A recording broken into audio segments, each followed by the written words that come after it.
మెదక్ జిల్లా కాంగ్రెస్ పార్టీ అధ్యక్షులు కంటారెడ్డి తిరుపతి రెడ్డి ఆధ్వర్యంలో కలెక్టరేట్ ముట్టడించారు. కార్యక్రమంలో పార్లమెంట్ ఇన్ఛార్జ్ గాలి అనిల్ కుమార్ పాల్గొన్నారు. పెంచిన పెట్రోల్, డీజిల్, గ్యాస్, విద్యుత్ ఛార్జీలను తగ్గించాలని డిమాండ్ చేశారు. రైతులు పండించిన ప్రతి వరి గింజను ప్రభుత్వమే కొనుగోలు చేయాలని తెలిపారు.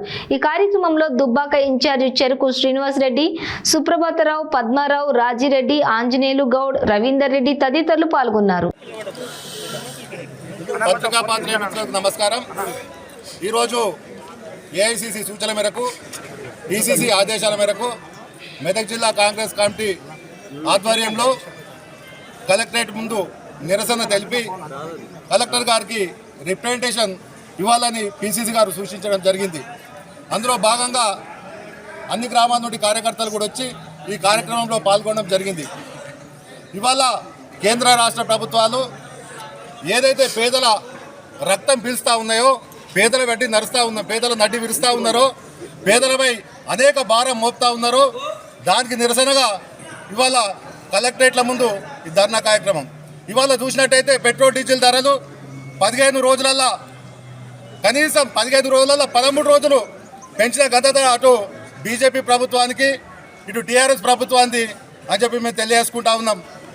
5 రాష్ట్రాలలో ఎన్నికలు ఉన్నాయని చెప్పి 4 నెలల నుండి పెట్రోల్, డీజిల్ ధరలు పెంచకుండా 5 రాష్ట్రాల ఎన్నికలు అయిపోగానే ఒకటేసారి సుమారు 18 రూపాయలు, 15 రూపాయలు డీజిల్, ఇలా 120 రూపాయలు అయింది. పెట్రోల్ 120 రూపాయలు అయింది. డీజిల్ కూడా 100 పైచీలకు దాటిపోయింది. ఇవాళ ఒక డీజిల్, పెట్రోల్ ధరలు పెరిగినట్టయితే సామాన్య మానవుడు బ్రతకడం చాలా కష్టం. ఒక గుండు పిందు మొదలుకుంటే ప్రతి వస్తువు పైన రేట్లు పెరుగుకుంటూ పోతూ ఉంటాయి. ఇవాళ బీజేపీ వాళ్ళు టీఆర్ఎస్ మీద, టీఆర్ఎస్ వాళ్ళు బీజేపీ మీద నెపం చేసుకుంటూ వాళ్ళు కూడా ధర్నాలకు దిగడం ఒక సిగ్గుచేటు. కేంద్రంలో అధికారంలో ఉన్నది వాడు, రాష్ట్రంలో అధికారంలో ఉన్నది వీడు. మీకు చేతనైతే ఇవాళ మీరు డీజిల్ మీద రాష్ట్ర ప్రభుత్వం 35 రూపాయలు జిఎస్టీ రూపంలో వసూలు చేస్తుంది, ట్యాక్స్ రూపంలో. అదే కేంద్ర ప్రభుత్వం అయితే 30 రూపాయలు తీసుకుంటా ఉంది. మీకు నిజంగానే ప్రజల మీద సిద్ధశుద్ధి ఉంటే, మీకు సిగ్గు శరం ఉంటే కనీసం ఈ ట్యాక్సులు తగ్గించుకొని ఈ ట్యాక్సులు తీసేసి ఇలా మళ్ళీ 60 రూపాయలు, 65 రూపాయలకు డీజిల్, పెట్రోల్ వస్తుందని చెప్పి మేము కాంగ్రెస్ పార్టీ పక్షాన డిమాండ్ చేస్తూ ఉన్నాం. కాబట్టి మీరు దొంగ నాటకాలు ఆపి ఇప్పటికైనా డీజిల్, పెట్రోల్ ధరలు దించవలసిన అవసరం ఎంతైనా ఉంది. ఇకపోతే గ్యాస్ ధరలు, యూపీఏ ప్రభుత్వంలో 2013లో 400 రూపాయలు ఉన్న గ్యాస్ ధర ఇలా 1000 రూపాయలు దాటింది. ఇలా మహిళా సోదరీమణులు, మా అక్క చెల్లెళ్ళు వంట చేసుకోవాలంటే ఎంతో ఇబ్బంది పడి మళ్ళీ కట్టెల పైలు ముట్టించుకొని అడుగుల పట్టి కట్టెలు ఏరుకొచ్చుకునే దినం కూడా వచ్చింది. ఇది కూడా బీజేపీ, టీఆర్ఎస్ ప్రభుత్వ పుణ్యమే. ఇకపోతే మొన్న ఏప్రిల్ 1 నుండి విద్యుత్ ఛార్జీలు పెంచారు. విద్యుత్ ఛార్జీలు పెంచిన చూసినట్టయితే ఇలా ప్రజల మీద 5,800 కోట్ల భారం పడతా ఉంది.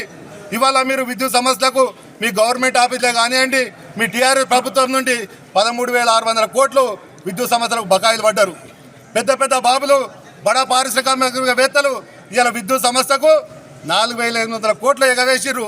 అవి వసూలు చేసి ఇలా 13,600 కోట్లు మీరు విద్యుత్ సంస్థలకు చెల్లించినట్టయితే ఇలా విద్యుత్ సంస్థలు లాభాల బాటలో పడతాయి. విద్యుత్ ధర పెంచవలసిన అవసరం లేదు. అది మీ అవినీతికి ఆస్కారం, మీ చాతకాంతనం అని చెప్పి కూడా మేము కాంగ్రెస్ పార్టీ పక్షాన డిమాండ్ చేస్తూ ఉన్నాం. ఇకపోతే రైతుల విషయం, వరి వేస్తే ఉరి అన్న కేసీఆర్ గారు ఇవాళ అందరూ వరి వేసిర్రు. ఒక తర్వాత కోతలకు వస్తాయి. ఇంతవరకు రైతుల మీద మీకు సిద్ధశుద్ధి లేదు. బాట్లు లేవు, తక్కర్లు లేవు, సుతీలు పంపలేదు, గన్ని బ్యాగులు పంపలేదు. ఇంతవరకు ఐకేపీలకు మీరు డైరెక్షన్ ఇవ్వలేదు. రైతులు ఆశ్చర్యగోచరంగా ఉన్నారు. ఇవాళ రైతుల పాలిట మీరు ఒక నరరూప రాక్షకంగా తయారయ్యారు. కాబట్టి మీరు ఇమీడియట్గా ఇవాళ ఐకేపీ సెంటర్లు తెరిచి మీరు ధాన్యం కొనకపోతే మీ ఇల్లు కూడా ముట్టడిస్తాం, మీ ప్రగతి భవన్ ముట్టడిస్తాం, మీ ఫామ్ హౌస్ ముట్టడి